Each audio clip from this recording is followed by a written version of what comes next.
Buenos días, hermanos. Vamos a comenzar nuestra clase de escuela dominical de hoy.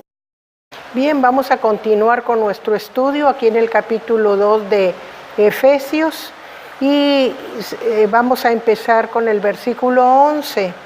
Pero antes quiero ligar la primera parte del capítulo con lo que vamos a ver ahora. Y nosotros vimos en la primera parte del capítulo 2 que Pablo empieza hablando sobre la vida de los efesios en otro tiempo, o sea, cómo era su vida cuando eran paganos, ¿verdad? Y entonces habla de los cambios, todo lo que Dios hizo en ellos al convertirse, o sea, cómo les dio vida, cómo los resucitó, cómo los sentó en los lugares celestiales. Entonces es la obra de Dios en el interior de los creyentes, ¿verdad? En este caso de los creyentes efesios o de los creyentes que leían esta carta, ¿verdad?, que mandaba Pablo. Y nosotros vamos a ver al comenzar el versículo 11 que Pablo vuelve a hacer mención de que en otro tiempo vosotros, y decimos, bueno, ¿por qué recalca tanto en otro tiempo?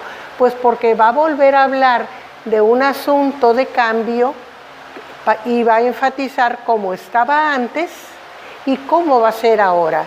Pero ahora no va a hablar de cambio interior como habló en la primera parte, sino va a hablar del cambio, pero en las relaciones como pueblo, ¿verdad?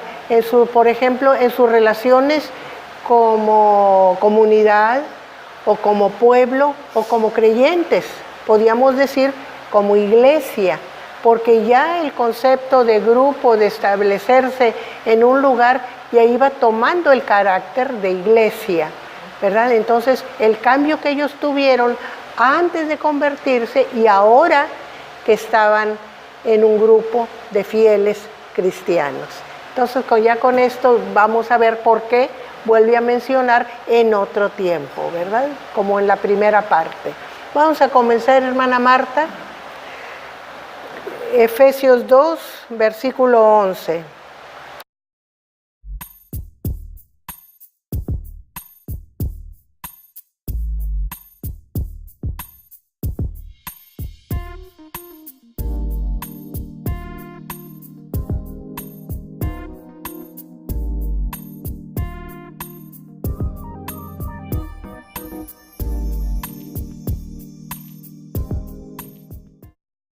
Aquí Pablo está haciendo notar cómo era su vida antes, ¿verdad?, de ser convertidos. Y entonces les dice, por tanto acordaos que en otro tiempo, o sea, cuando eran gentiles que adoraban dioses creados por ellos mismos y que estaban fuera del conocimiento del Dios verdadero, dice, en otro tiempo vosotros los gentiles, y marca que ellos eran ajenos a todo lo relacionado con Dios, con sus enseñanzas, con su pueblo, con sus leyes, con su fe, o sea, eran ajenos completamente. Vosotros los gentiles, en cuanto a la carne, eran llamados incircuncisión por la llamada circuncisión. O sea, ¿qué quiere decir? Que ellos no tenían ningún conocimiento del Dios verdadero, no tenían ni idea, así que no tenían la marca en la carne que decía que conocían al Dios, o sea, la circuncisión era la marca del pacto hecho con Dios. Todo el que creía en Dios tenía que ser circuncidado, ¿verdad? Y recordemos que no solamente los judíos, sino todo aquel que venía a ser parte de su pueblo, de su casa, sus esclavos, sus sirvientes, todo el que venía a vivir con ellos tenía que ser circuncidado, ¿verdad? Aunque no fuera del pueblo de Israel, pero no podían convivir con gente que no estuviera circuncidada, ¿verdad? Entonces era la marca del pacto que había hecho Dios con el pueblo.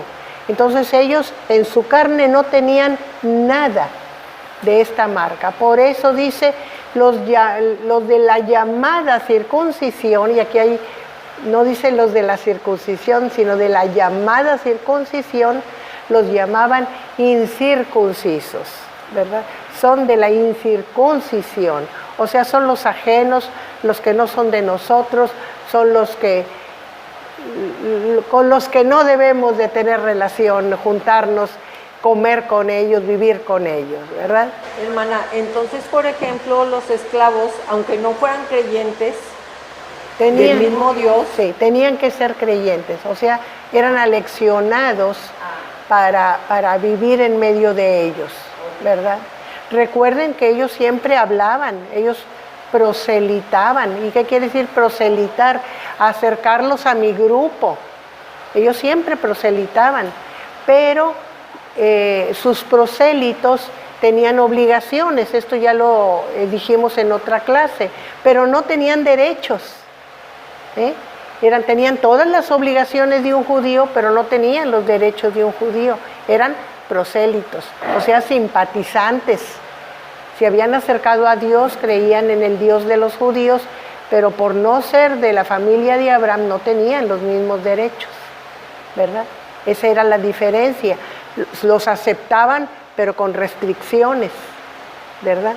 Entonces, pero ellos no tenían nada, ni conocimiento de Dios, y si no tenían conocimiento de Dios, pues tampoco sabían de los pactos.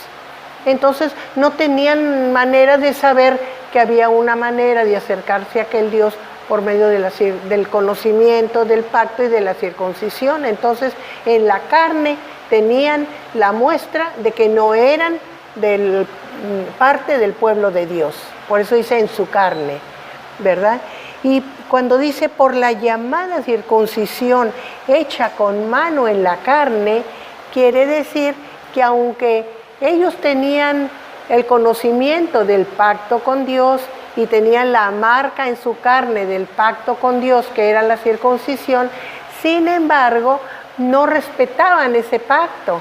Por eso dice la llamada circuncisión.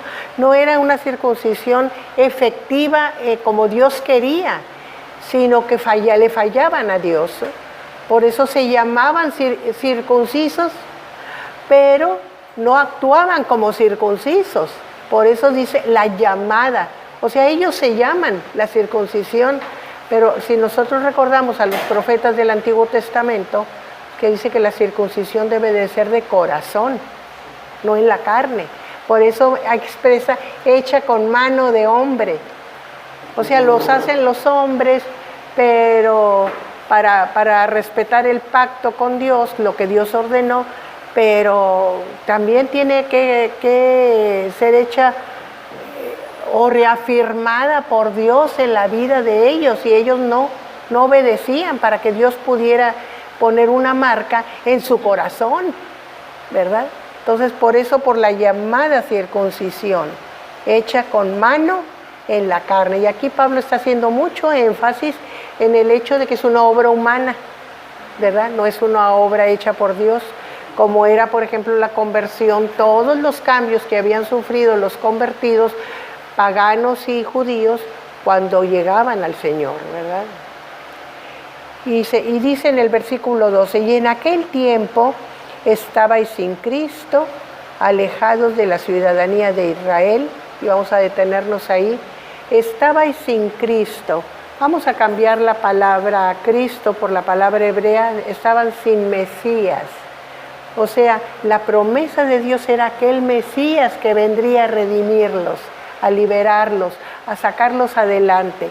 Y como ellos no tenían ni idea ni conocimiento de los pactos, no conocían de que había un Mesías prometido, ¿verdad? Entonces sin Cristo, o sea, sin Mesías, alejados de la ciudadanía de Israel, o sea, no eran parte del pueblo. Y ser ciudadanos de un grupo, de un país, de una nación, tiene ventajas y privilegios. Por ejemplo, nosotros como mexicanos, ¿qué privilegios tenemos? Que podemos trabajar en lo que sabemos hacer, en nuestras profesiones, en todo lo que haya oportunidad. Pero si viene un extranjero, ¿Tiene la misma oportunidad? ¿Verdad que no? No puede trabajar. Por ejemplo, un profesionista, si no tiene un permiso especial o si no presenta una prueba especial, no puede. Igual nosotros vamos a Estados Unidos y no podemos trabajar en nuestras profesiones, aunque seamos capaces. ¿Por qué? Porque es nomás para los ciudadanos. Entonces, esas ventajas que tenían los ciudadanos, como dice aquí Pablo, de la República de Israel, no la tenían los gentiles. ¿Por qué? Simplemente por desconocimiento. No sabían del Mesías, no pertenecían a la República, entonces no tenían los privilegios, alejados de la ciudadanía de Israel y ajenos a los pactos de la promesa. Y hay pactos, está en plural, y promesa está en singular, porque Dios hizo muchos pactos con su pueblo. Por ejemplo, el pacto con Noé, el arco iris, el pacto con Abraham, en ti serán benditas todas las naciones, el pacto con el pueblo de Israel en tiempo de Moisés cuando les da la ley, ¿verdad? Entonces hubo muchos pactos, pero ¿qué era la cuestión, qué era lo que había en el pacto? La promesa de redención, ¿verdad? Siempre, desde la salida de Egipto y desde Abraham, ¿verdad? Desde mucho antes, en ti serán benditas todas las naciones de la tierra, ¿verdad? Y el medio por el cual iban a ser benditas, ahí era la promesa, ahí estaba la promesa, ¿verdad? Y se repetía una y otra vez en cada pacto. Entonces, ajeno, ¿verdad?, a los pactos de la promesa. O sea, todos los pactos iban orientados hacia Jesucristo, hacia el Redentor, hacia aquel Mesías prometido. Por eso es la promesa, ¿verdad?, que vendría a liberar y a hacer efectivas todas aquellas cosas que Dios había prometido. Por ejemplo, en Abraham, que es el primero que hace pacto con Dios para formar un pueblo, le dice, ¿verdad?, que de su descendencia levantaría aquel, ¿verdad?, por el cual sería bendición a todas las naciones de la tierra. Y sin esperanza, al no conocer de los pactos, no sabían qué esperar, entonces vivían sin esperanza. ¿Qué quiere decir sin esperanza? Que vivían una vida pues a como venga, ¿verdad? Y no esperaban una vida posterior. La muerte era el final de todo, entonces había de alguna manera ese pesimismo que cargan los pueblos de que ¿para qué vivo? ¿Para qué trabajo? ¿Para qué me esfuerzo? ¿Verdad? Si todo se acaba, si no queda nada, ¿verdad? ¿Por qué? La muerte era el final, se acabó todo.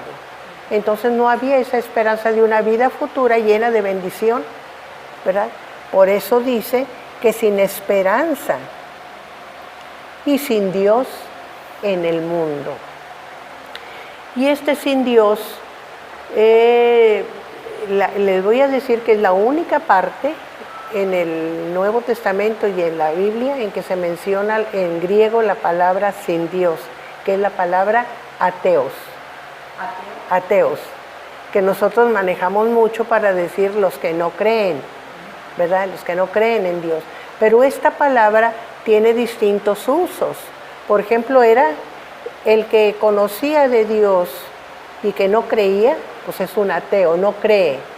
El que aún creyendo en Dios, pero es vil, es impío, no tiene reverencia por Dios, también es sin Dios. ¿Por qué? Porque aunque conoce, no se ajusta, no tiene a Dios de su parte. Y también hay la acepción sin Dios de aquel que no tiene conocimiento, que no sabe acerca de esta idea, de este concepto de Dios. Entonces, ¿cómo está? Pues sin Dios en el mundo, porque ni idea tiene, que es un concepto diferente de los dos anteriores. Y no quiere decir que Dios no se ocupara de él en alguna manera, porque dice que no dejó a ningún pueblo sin su revelación. De alguna manera les dio conocimiento de él, ¿verdad? Pero ellos no lo supieron ver y siguieron sus ideas humanas, ¿verdad?, creándose dioses. Así nos dicen Romanos, así nos explica, que no dejó sin testimonio de él a aquellos pueblos, ¿verdad? Pero por el hecho de no conocerlo en su palabra, en su revelación, estaban sin Dios en el mundo. Sí. Vamos a seguir con el versículo 13, por favor.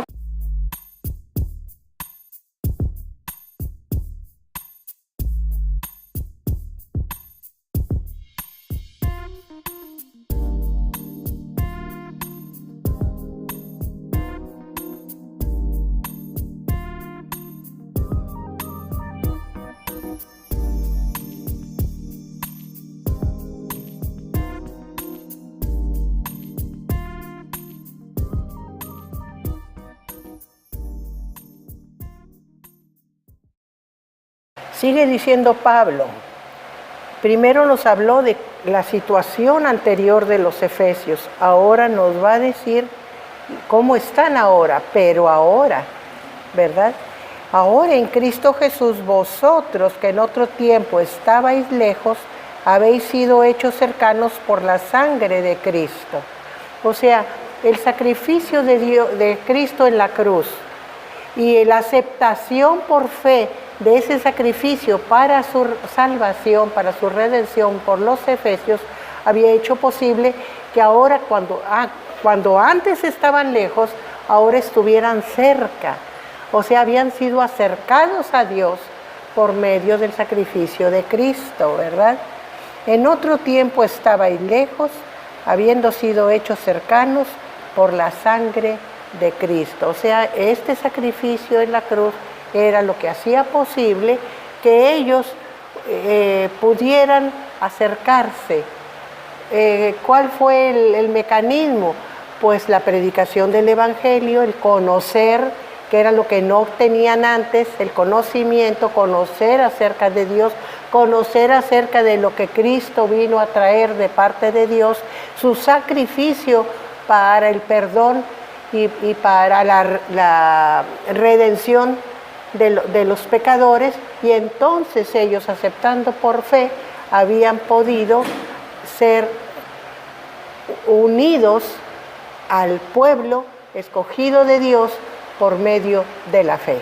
Entonces dice que hechos cercanos por la sangre de Cristo, porque Él es nuestra paz. Y fíjense una cosa, no dice que Él nos trajo la paz, no dice eso, ¿verdad?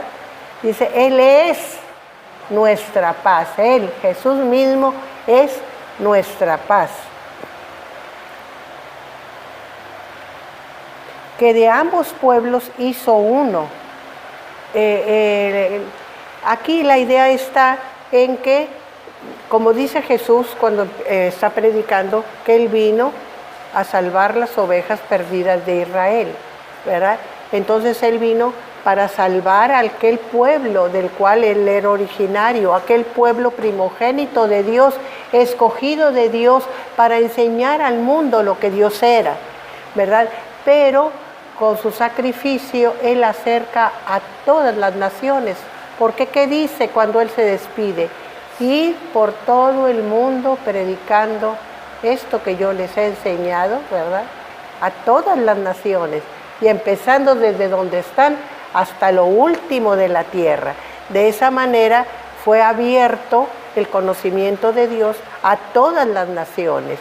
Y los eruditos dicen que cuando uno sigue la guía de las promesas de Dios para todas las naciones a través de toda la Biblia, se asombra de que este conocimiento que estaba tan marcado y que se mencionaba tantas veces, estuviera encerrado por tanto tiempo en un pueblo tan pequeño como era el pueblo judío.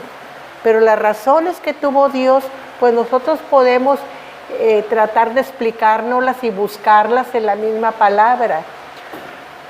Pero dicen los eruditos que lo más probable es que lleguemos a las más superficiales, pero las más profundas, las razones más profundas que tuvo Dios para mantenerlo, como dice Pablo, como misterio, o sea, escondido, nomás Dios sabe, ¿verdad? Ya lo sabremos quizá en algún momento dado, pero para la capacidad de comprensión del hombre todavía no nos podemos explicar por qué por tantos siglos estuvo encerrado esta bendición para todos en un pueblo tan pequeño, ¿verdad?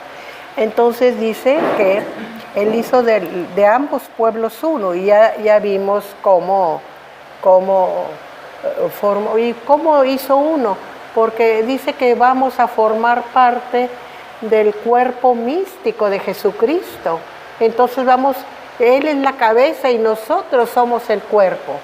Entonces hizo un solo cuerpo, porque tanto creyentes judíos como creyentes gentiles iban a formar el cuerpo de Cristo.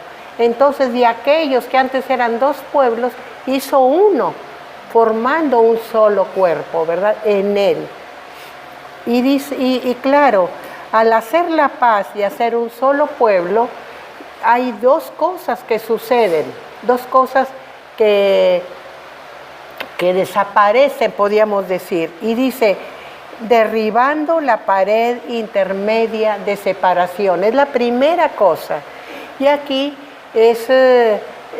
podemos pensar, la pared intermedia es la pared que la ley creaba, es una de las opciones para entender derribar la pared intermedia, que con todos los ritos formaba una separación de judíos y gentiles. Pero muchos eruditos se inclinan más a pensar en la estructura del templo, cómo los gentiles no tenían opción ni los privilegios que tenían los judíos, y aquello estaba bien marcado por la pared del atrio, el atrio de los judíos y el atrio de los gentiles, que había una pared que los separaba, y en la pared que daba hacia el atrio de los judíos, o sea, este es mi espacio como gentil, hasta aquí llega mi pared, y de aquí a allá hasta el templo está el patio o el atrio de los gentiles. Pues en esta pared, en la pared interior del atrio de los gentiles, había un letrero en hebreo, en latín y en griego, en hebreo no, en latín y en griego, porque estaba destinado a los extranjeros, eran los que venían de fuera, y que decía que nadie podía, ningún extranjero podía pasar esa puerta, la puerta de comunicación, sino bajo pena de muerte. Entonces ya estaba bien explicado que no se podía. Y si nosotros recordamos cuando apresaron a Pablo, ¿de qué lo acusaban?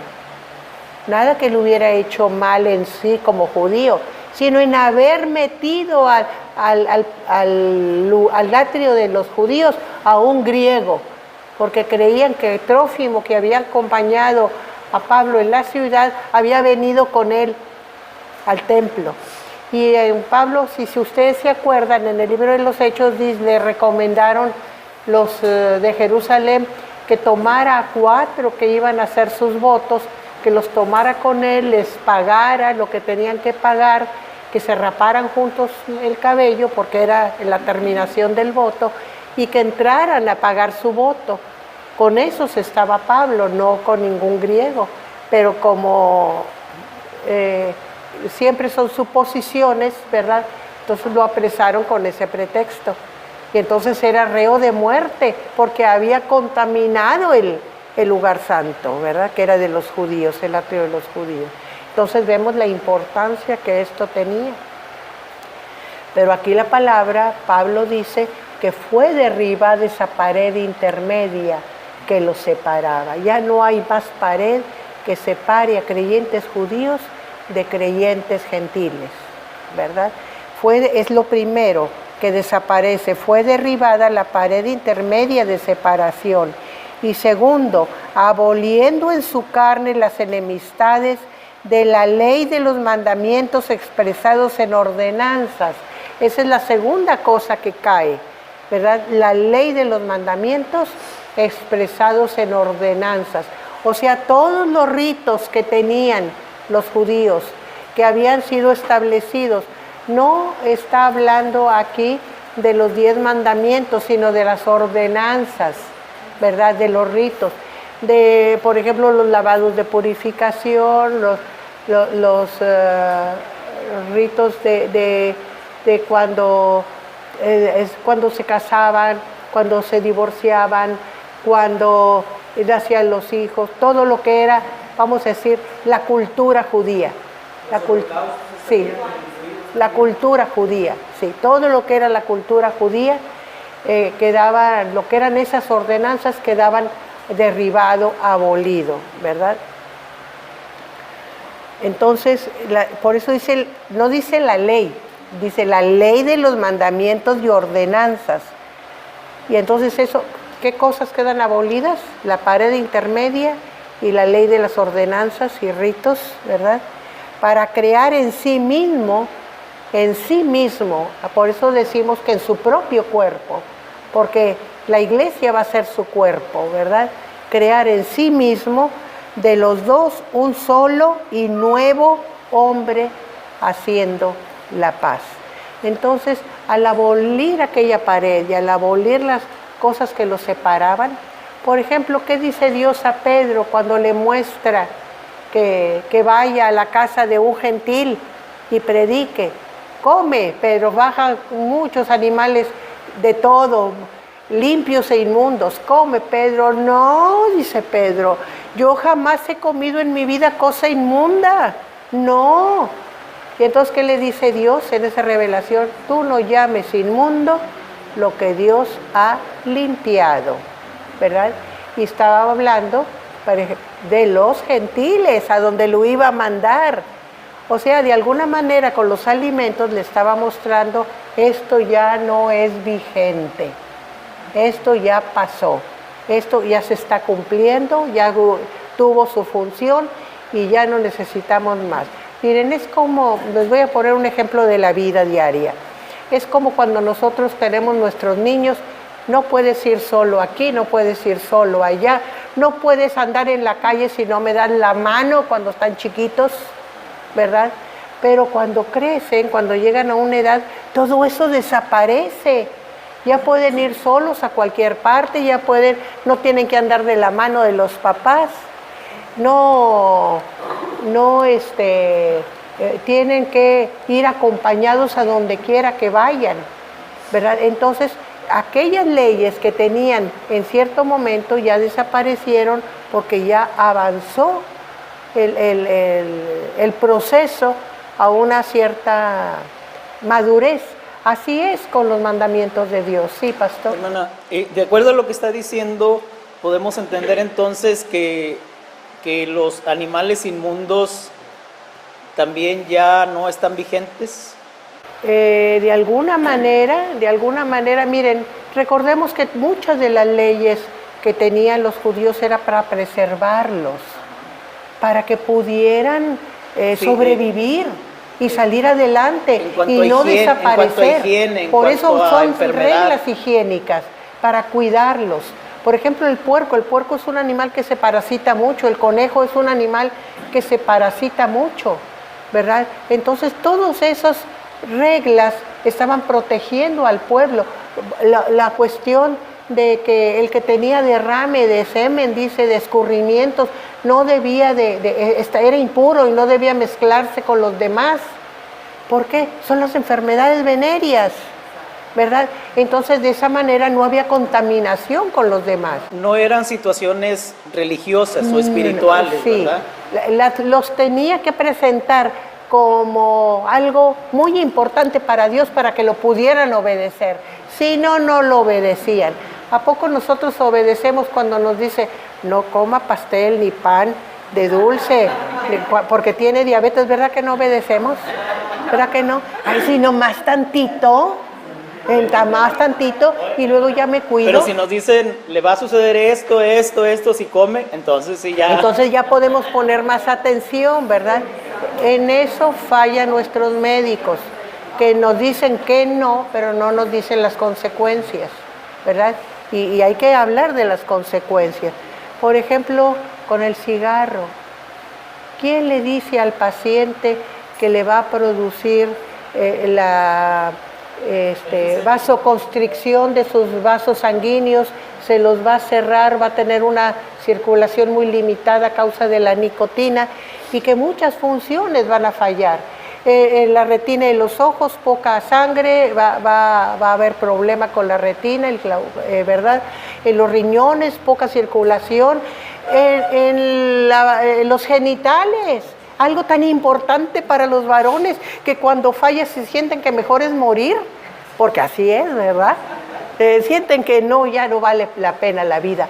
Pues no se les ocurre pensar que precisamente la función sexual es una función de circulación, que el pene se llena de sangre para poder funcionar, y que si no hay buena circulación no va a haber nada de nada, ¿verdad? Pero si no lo saben, pues no se cuidan, ¿verdad? Y hasta que ya no tienen, ahorita hay muchos problemas de gente joven que tiene esos problemas de disfunción sexual precisamente por mala circulación, ¿verdad? Entonces, óigame, necesitaban ponerlo de una manera tan drástica para que lo pudieran obedecer. Así que eran principios que tenían que seguir para estar en relación con Dios. Esa fue la forma, ¿verdad? Por eso era tan drástica la medida, ¿verdad? Y sí es muy buena. Nosotros, si las observamos, podemos vivir de una manera muy sana. Pero tenemos también que ver que cómo Dios nos ha dado conocimiento para eliminar todas esas cosas que eran problema. Por ejemplo, ahora consumimos mucha carne de cerdo, pero ya son cerdos cuidados, ya no son cerdos que andan sueltos, que comen todas las inmundicias que encuentran, ¿verdad? Entonces eso nos protege, esa es la diferencia, ¿verdad? Pero ¿cuánta gente va de cacería y come animales del campo sin cuidarse, ¿verdad? Porque los animales del campo pues son como los de aquella época, ¿verdad? Pensemos en el jabalí, que es un cerdo silvestre, ¿verdad? Y que si nos los comemos asadito más o menos, pero no bien cocido, pues llevamos el mismo riesgo, ¿verdad? De si comemos puerco contaminado, ¿verdad? Entonces, eso es lo que tenemos nosotros que observar, ¿verdad? Y tiene el pastor razón. Ya en las medidas alimenticias ya no son, vamos a decir, pertinentes. ¿Por qué? Porque Dios nos ha dado conocimiento para salir adelante de eso. Como reglas higiénicas siguen siguen rigiendo, pero ya tenemos muchos medios por los cuales salir de esa situación, ¿verdad? Que cuando no están, como el ejemplo que les puse del jabalí, que se sigue ajustando, pues hay que tener cuidado, o lo comes bien cocido o no te lo comes, ¿verdad? Entonces dice, ¿verdad? Que los mandamientos en ordenanzas para crear en sí mismo de dos un solo y nuevo hombre, sí, Aaron. Usted hablaba de la ley, de los mandamientos expresados en ordenanzas. Los abogados, eso, bueno, se entiende muy bien los abogados porque está la Constitución, la Magna Constitución, la Carta Magna. Después hay leyes que de alguna manera interpretan o amplían el espíritu de la Constitución, y luego hay reglamentos para cada ley para hacerlo operativa. Entonces nosotros tenemos aquí en la Iglesia Metodista, por ejemplo, una disciplina que aunque la doctrina está aquí, tenemos unos reglamentos para operar, hacerlo operativo en un organismo, una organización mexicana, porque entiendo que la disciplina también tiene ajustes geográficamente, pero para hacerlo operativo aquí tenemos la disciplina. Y entonces seguramente los judíos también, estaba la ley, pero además de cada ley tenían ellos su reglamentación, y después lo que usted mencionaba, que es la cultura propia. Por ejemplo, yo vivo pues aquí cerquita en Vistahermosa, y todavía los sábados en la tarde, si uno va llegando como a las 6 de la tarde en carro, ves cómo bajan los judíos con su kipa y bajan en silla de ruedas los que no pueden caminar, y muy elegantes todos, o sea, con vestidos, puede estar a 40 grados centígrados o a 35 para no exagerar, y bajan con saco y las mujeres con vestidos largos, que son calientes, y bajan pues desde cierta zona de abajo para ir hacia la sinagoga el viernes al caer la tarde. Pues eso no está en el Pentateuco, o sea, está a guardar el sábado, pero la reglamentación de hacerlo de esa manera, no sé si en otros países es igual, pero aquí en Monterrey, la reglamentación de hacerlo con cierta vestimenta, porque todos van uniformados, muy elegantes, parece que van a una boda, muy elegantes, caminando, se pueden caminar 10 cuadras a 35 grados centígrados, todavía falta para que lleguen al clima en la sinagoga, me imagino que debe tener clima en la sinagoga, nunca he entrado, todavía falta para llegar, pero eso lo hacen y es parte del rito, no sé si un reglamento sea cultural. Entonces, y nosotros también, por ejemplo, tenemos nuestras formas culturales, como estar aquí a las 10 de la mañana el domingo, ¿no? Nomás dice la Biblia, no olviden congregarse, como algunos tienen por costumbre, ¿verdad? Pero nosotros lo reglamentamos y decimos, bueno, nosotros aquí a las 10, que está en otra congregación es a las 12, entonces vamos haciendo lo operativo, el espíritu. Entonces aquí lo que usted mencionaba de la ley, de los mandamientos expresados en ordenanzas, Pablo va aún más allá de la ley y va sobre todas esas formas. Sí, sobre la cultura. Sobre la cultura judía, sí. Judía, y nomás para agregar como el comentario, nosotros estamos aquí por Pablo, claro que estamos por el Espíritu Santo y porque fue obra de Dios, pero el instrumento fue Pablo, el gran apóstol de los gentiles. Si no escribe Pablo en Efesios, capítulo 2, del 11 al 22,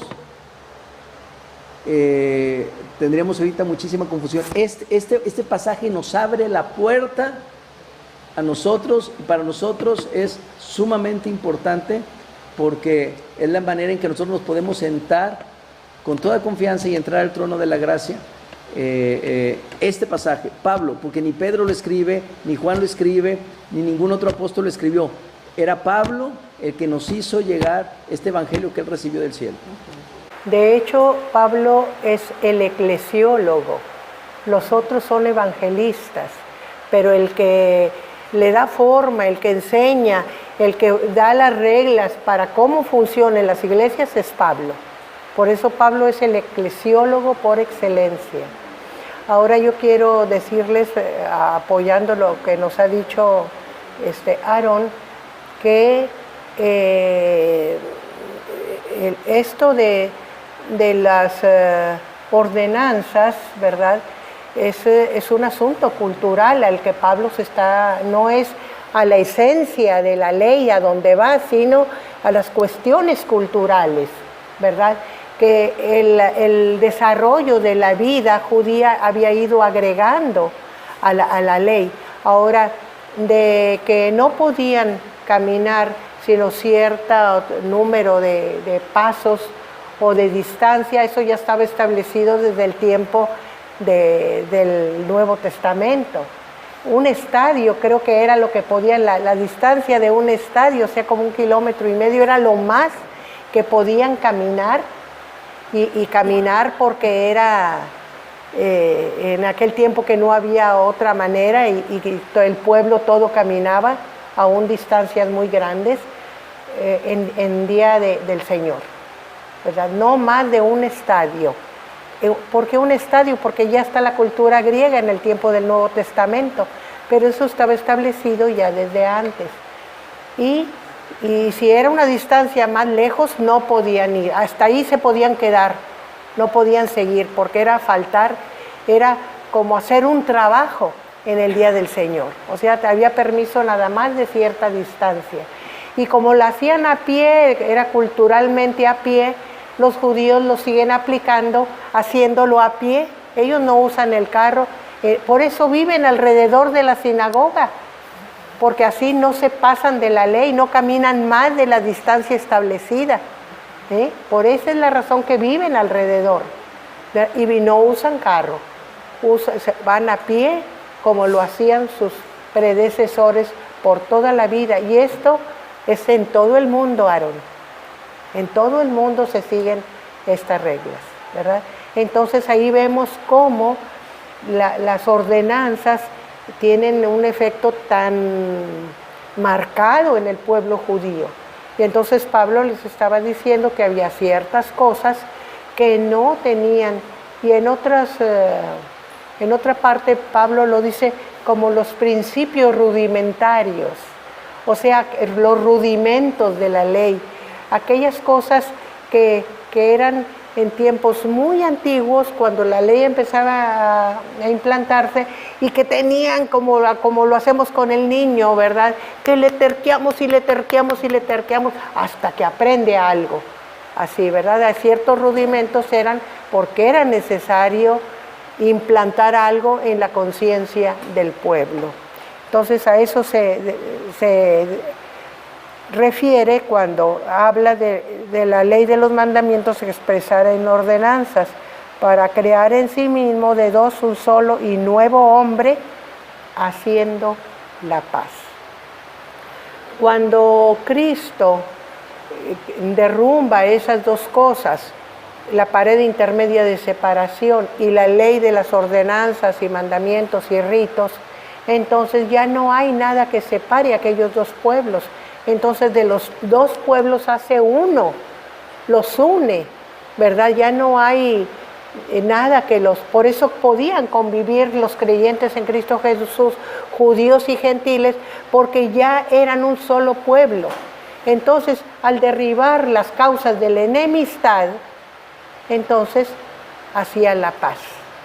Había paz entre aquellos dos pueblos y podían convivir tranquilamente, sin problemas, ¿verdad? Pero en estos tiempos no, ¿verdad? Está hablando no del pueblo judío en general, hermana, sino los convertidos a Cristo, ¿verdad? Los convertidos a Cristo podían convivir pacíficamente y felizmente, salud, con los gentiles convertidos, porque ambos habían sido convertidos, ambos habían sentido el sacrificio de Cristo como necesario en sus vidas. Ambos los habían aceptado y ahora formaban un solo pueblo, que ya dejó de llamarse o gentil o judío para llamarse cristiano, ¿verdad? Formaban un solo pueblo. Y recordemos que en el principio eran mucho más los judíos que los gentiles. Al Pablo seguir evangelizando y seguir la evangelización a todas las naciones, era natural que los gentiles fueran más, porque había muchos pueblos gentiles y un solo pueblo judío, ¿verdad? Ahora, de ese pueblo judío era una parte nada más la que se convertía, ¿verdad? Entonces, por eso, al pasar el tiempo, vino a ser la iglesia cristiana con más proporción de gentiles que de judíos. Y desgraciadamente la iglesia cristiana olvidó su origen, ¿verdad? Que sus primeros miembros fueron judíos, y entonces se empezó a perseguir con saña a todos los judíos, ¿verdad? Entonces es un asunto que ya es histórico, ¿verdad? No es del momento de Pablo. Y sigue diciendo, ¿verdad? Haciendo la paz al crear de los dos un solo y nuevo hombre. Este hombre no es como eran antes, sino es nuevo. Y cuando dice nuevo, no nada más tiene otra fisonomía, otra actitud, sino no es solo, ¿qué podríamos decir? Como cuando me pongo un vestido que acabo de comprar, que es lo que significa nuevo, sino que este vestido está perfecto, ni una manchita, ni un defecto, nada. Eso es lo que significa en este pasaje nuevo, creado de una manera, como la palabra dice, nueva, pero sin defecto. Y algunos eruditos dicen puro, sin contaminación, ¿verdad? Todavía no se contamina con las cosas del mundo. ¿Qué podemos decir? Que me salpique el agua en la calle, que me salpique el lodo, que me caiga y lo ensucie, que me acerque a la cocina y me manche, nada de eso. limpio, puro, sin contaminación, ¿verdad? Vamos a seguir con la lectura. Versículo, lo importante al terminar aquí es haciendo la paz, pero ya no hay enemistad entre estos dos pueblos convertidos a Cristo. Bien, versículo 16.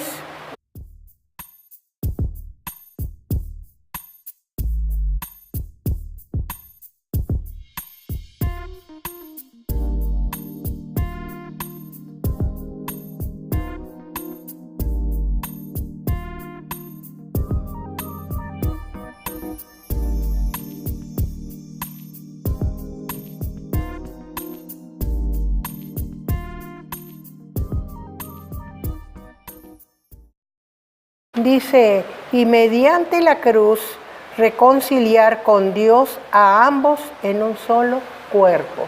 Y aquí nos está diciendo claramente que la primera fase aunque ya nos había hablado de la reconciliación entre gentiles y judíos, pero la primera parte, el primer trabajo que hace Cristo es reconciliarnos con Dios.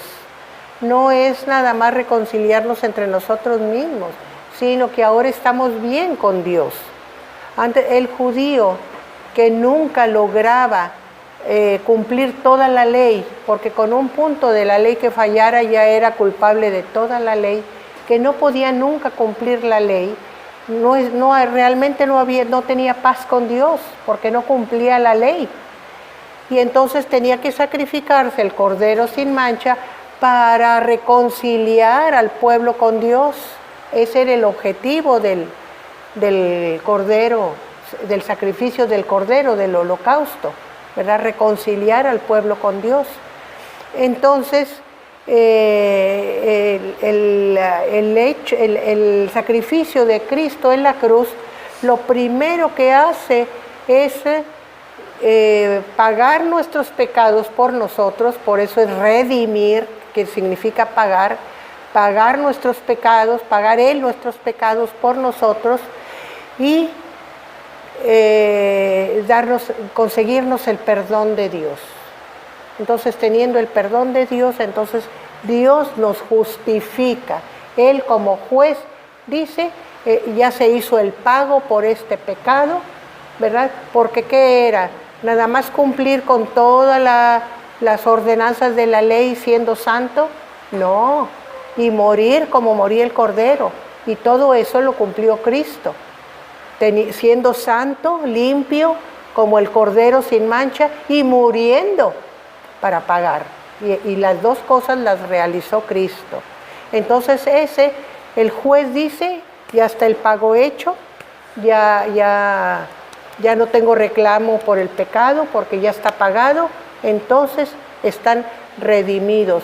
En el proceso de la salvación se dice justificados, ya somos justificados. Entonces ya estamos reconciliados con Dios, porque ya Dios no tiene nada que reclamarnos, porque Cristo pagó. Entonces hay la reconciliación con Dios, y esa reconciliación con Dios, la cruz también la hace de manera horizontal con los hermanos, como ya vimos, rompiendo, desbaratando, desapareciendo todas las cosas que producían enemistad y separación. Pero es la cruz la que rompe las enemistades. Ya somos un solo pueblo por medio de la cruz, que es lo que está diciendo aquí, ¿verdad? Mediante la cruz reconciliar primero con Dios a ambos en un solo cuerpo, matando en ella, o sea, en la cruz, las enemistades.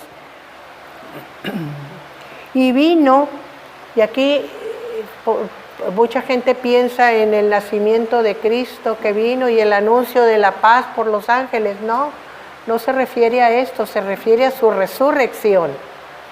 Él resucitó y vino y anunció las buenas nuevas de paz a vosotros que estabais lejos y a los que estaban cerca.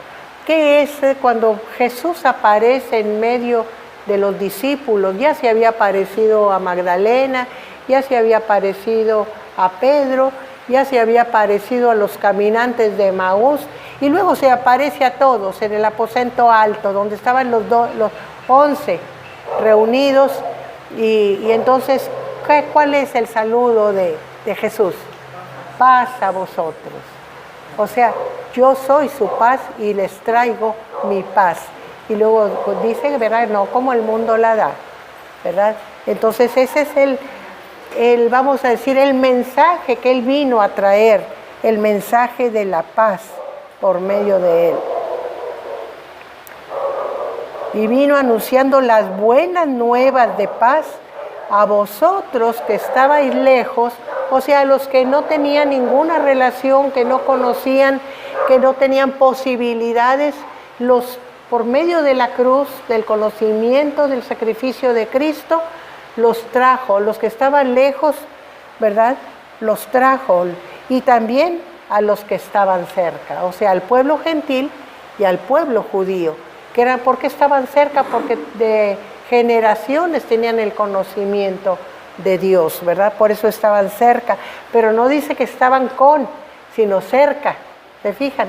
Pero ahora los unió, ¿verdad? A los que estaban lejos y a los que estaban cerca, con las buenas nuevas de paz. Y dice el 18, porque por medio de Él, los unos y los otros tenemos entrada, y aquí ya no estamos cerca, ya estamos dentro. Tenemos entrada por un mismo espíritu al Padre. Y aquí nosotros, dicen los eruditos, que podemos entender que la puerta de entrada hacia Dios está abierta, y el Espíritu Santo, como un ujier, como cuando nos reciben de afuera los ujieres y nos pasan a la iglesia, así el Espíritu Santo está en la entrada recibiéndonos y dándonos entrada al Padre. Me encanta la idea, me encanta, porque no entramos con temor, con desconfianza, sino con seguridad, porque el mismo Espíritu, aquí lo dice, ¿verdad?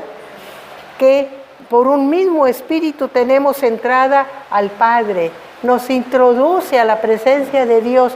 Por eso Pablo dice en la primera parte del capítulo 2 que nos dio vida, nos resucitó y nos sentó en los lugares celestiales, allá junto a Cristo, ¿verdad? Espiritualmente, por eso le digo, ya estamos allá en espíritu.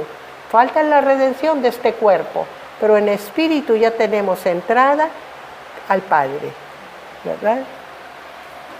Entonces es realmente muy clara la explicación que Pablo nos da acerca de estos beneficios como iglesia. Por eso les digo que es diferente. En la primera parte era los cambios que Dios había hecho en nuestro interior, los cambios espirituales, pero aquí son los cambios que tenemos como congregantes, como grupo humano, ¿verdad?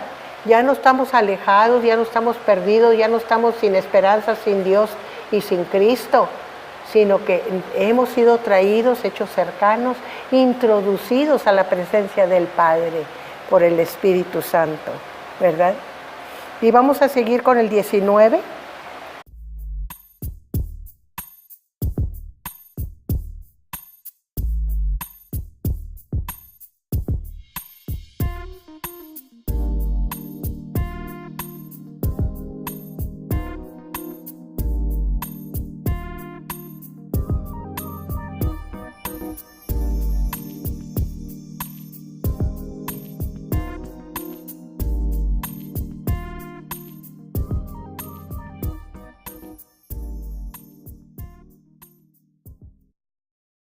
Así que sigue diciendo Pablo, así que ya no sois extranjeros ni advenedizos, sino conciudadanos de los santos y miembros de la familia de Dios. Ya no sois extranjeros. Recuerden que el extranjero era el que vivía en tierra de Israel, en Jerusalén, vamos a poner un lugar específico, vivía ahí pero no era del pueblo, ¿verdad? Pero convivía con ellos en la ciudad, en los negocios, en los asuntos, ¿verdad? ya no somos extranjeros, o sea, que estamos junto al pueblo, pero que no somos del pueblo, pero tampoco somos advenedizos. Y advenedizo quiere decir, a otras versiones dicen forastero, o sea, el que vive fuera y que viene como de pasada, ¿verdad? Que no vive aquí y que nomás viene de pasada. Y a mí de alguna forma me da risa la palabra griega que se usa para este advenedizo o forastero, porque es parroquí, de donde viene parroquiano, de donde viene parroquia. Y usamos mucho la palabra, por ejemplo, parroquia la usamos para términos de fe, pero parroquiano no, ¿verdad? Un parroquiano, por ejemplo, a las cantinas les llamamos mucho los parroquianos, los que van a las cantinas, porque esto quiere decir el que frecuenta un lugar comúnmente, ¿verdad? Es ese, que no es de aquí, pero que aquí se junta, ¿verdad? Que aquí compra, por ejemplo, en una tienda, el parroquiano, que siempre va a una tienda a comprar, aunque no es de aquí, pero siempre viene, ¿verdad? Y parroquia, si ustedes analizan la palabra, no es la iglesia fulana de tal, es la parroquia, porque generalmente y en tiempos antiguos el sacerdote de un lugar iba a otro lugar pequeño y oficiaba, y aquella donde él pertenecía era la iglesia, pero esta era la parroquia, de un lugar pequeño, de poca gente, de los que no son los míos, de los que son de fuera. Esa es la idea, ¿eh? Entonces, como que tiene una importancia por tamaño menor lo de parroquia a iglesia en el término de los católicos, ¿verdad? Más o menos por ahí va. Los términos van cambiando de significación con el tiempo.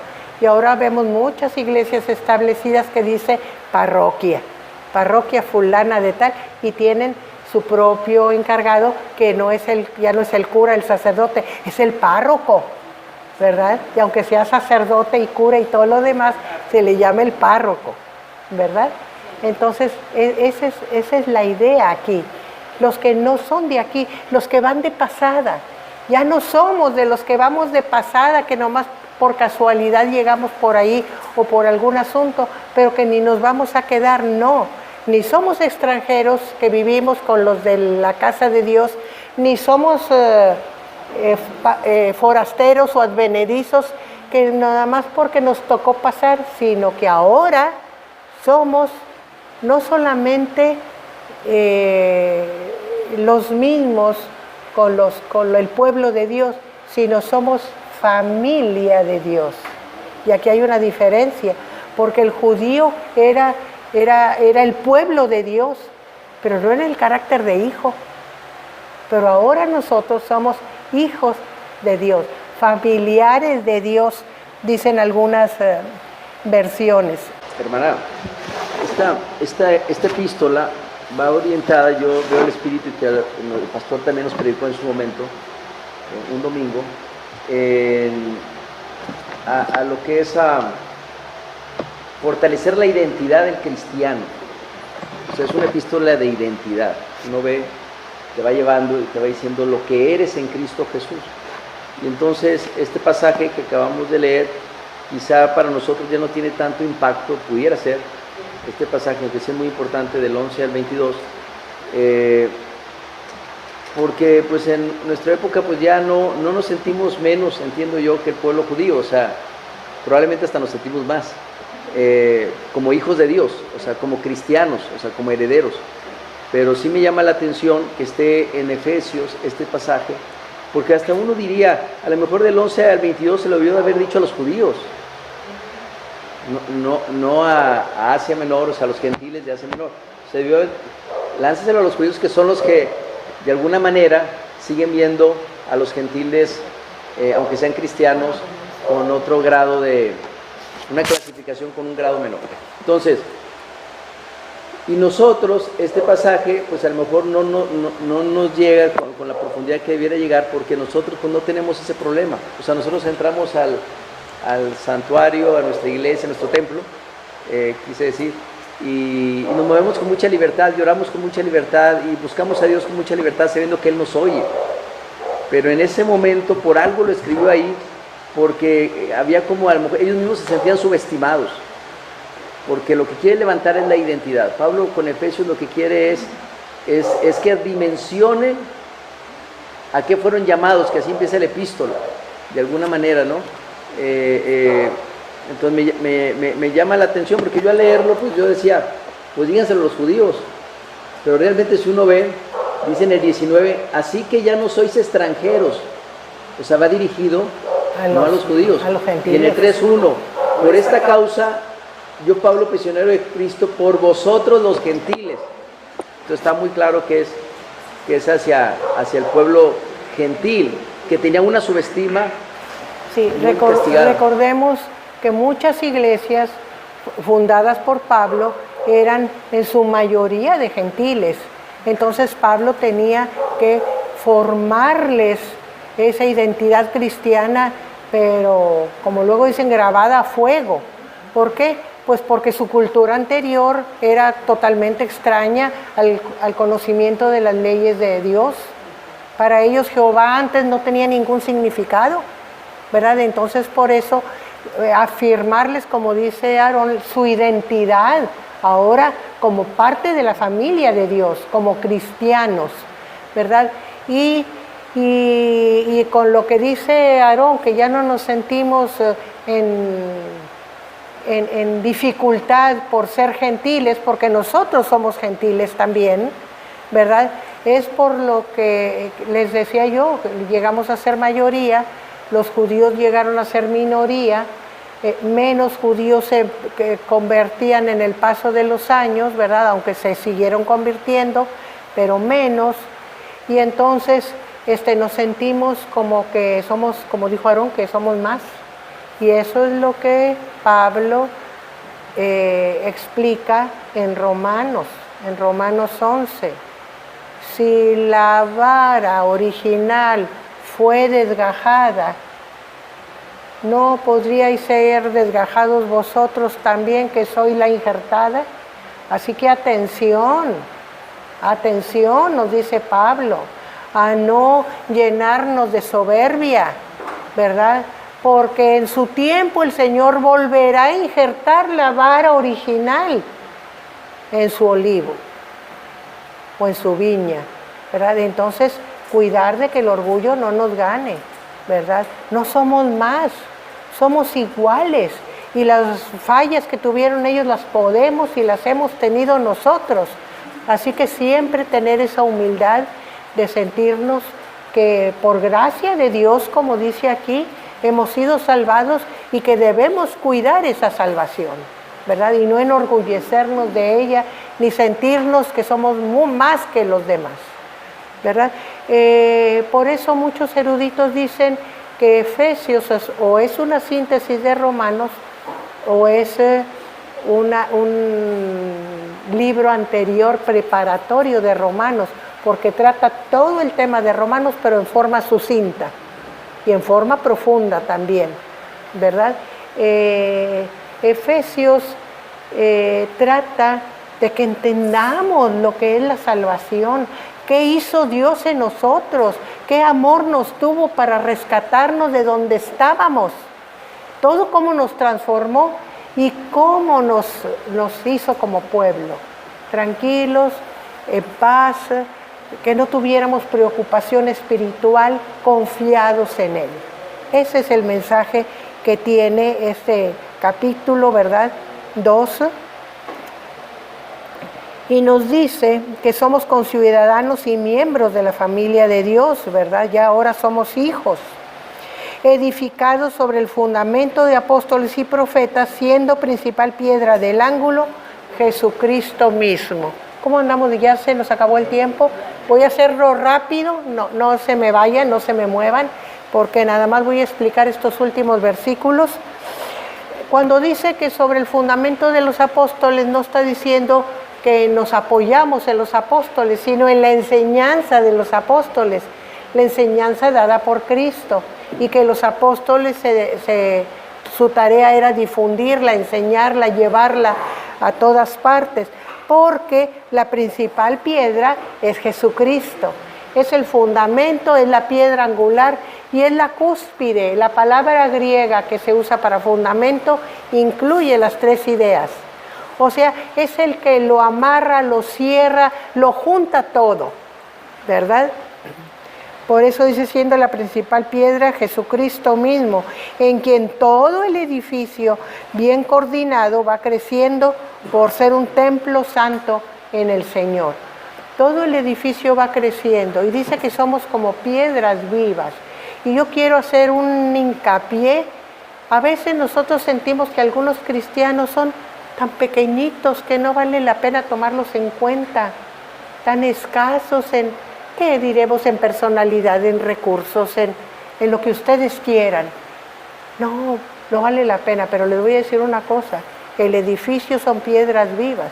Y puede ser que en un determinado lugar del edificio se necesite precisamente una piedra pequeñita de tal forma y de tal tamaño que Dios tiene que colocar allí para que el edificio se vaya formando perfecto, completo, compacto. Y también dice que vamos creciendo coordinados, edificados por el Espíritu, porque no es tal como estamos y como somos, sino que el Espíritu nos va moldeando para tener precisamente la forma y la función que necesita aquel espacio. Por eso es tan importante la convivencia cristiana. La vida cristiana no es tanto de organización como de convivir y hacer las funciones que se necesitan.